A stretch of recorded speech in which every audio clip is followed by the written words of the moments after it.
So, in Tim's honor, in his inaugural comment, we'll dedicate a whole video clip just for him. Now, it is true that soccer among children was very popular already in the 80s and into the 90s. The problem is, it was mostly viewed as a participatory sport, as a sport for R&R, rather than something that's going to prepare someone for a professional career, because certainly until the mid-90s, the United States did not have a soccer league, or before that, when NASL folded, it was not a particularly well-paying league. So when Bruce Arena took over the team, he had to juggle sort of the basic idea of what he wanted to do and the talent he had available. So it all kind of came out together for 2002 World Cup. He had a forward with some international experience, well, with international experience as a U.S. player, but certainly some experience with Preston North End in England, then Championship, and with Wolfsburg in Germany, Brian McBride. He had very talented youngsters in Donovan and Beasley who had tremendous speed on the outside, and most importantly, in my opinion, he had Claudia Reyna and John O'Brien in the middle. Now, as he was assembling the team, he sort of was held by injuries, as odd as it may seem. There's a Russian saying, "I'd have no luck at all, but the misfortune helps."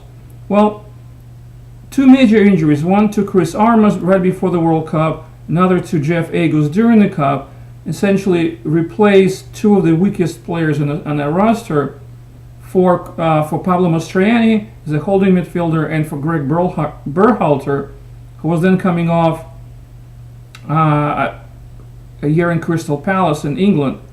So that helped him. Now, each coaching job is sort of separated, in my opinion, especially on the international level, into two parts. One is the local part, internal part, if you will. Which players do you select for your club?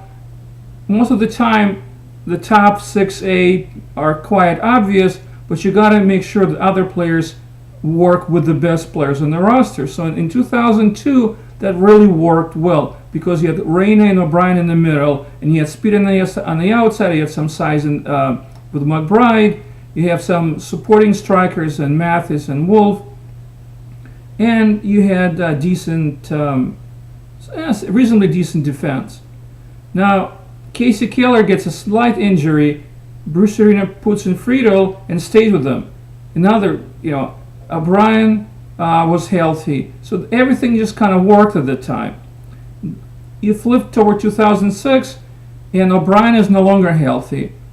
Bruce Arena, in my opinion, did a good job by putting Mastroianni back into his holding position and playing Reyna just in front of him, kind of a very similar to what a lot of people were doing at that time. But Donovan was not in form. Arena didn't know where to play him. He didn't play Clint Dempsey on the right flank. He put Beasley there, who was on his off foot. He wasn't comfortable there. So that first game came out poorly. They sort of made it up. In the second game, we got a point against the eventual World Cup champion Italy. But it really didn't go all the way smoothly toward the end. The second part, that's something that you have some control over, to where the players are pretty much given what you have, is the tactical and technical approach. And I feel in 2002, most people, most coaches did not know what the U.S. was about. They had an inkling, but because international rosters kind of rotate and vary and the opponents vary, it's very difficult for other teams to fully ascertain where the United States weaknesses were. Weakness happened to be Jeff Agos and Chris Armas. Now, in 2006, it seems like it was a new step forward. The internet was in full bloom. Everybody was scouting.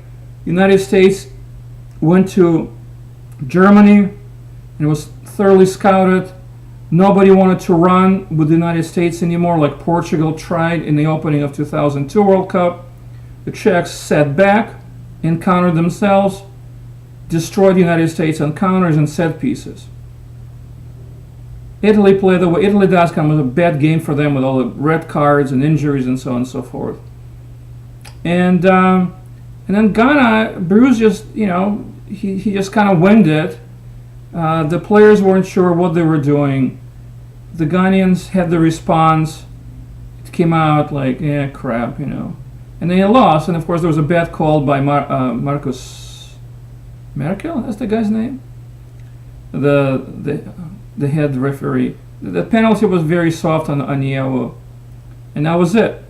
Sometimes you overcome things, sometimes you don't. Bruce Arena couldn't 2006. What can you overcome now? A lot of injuries. We'll talk more.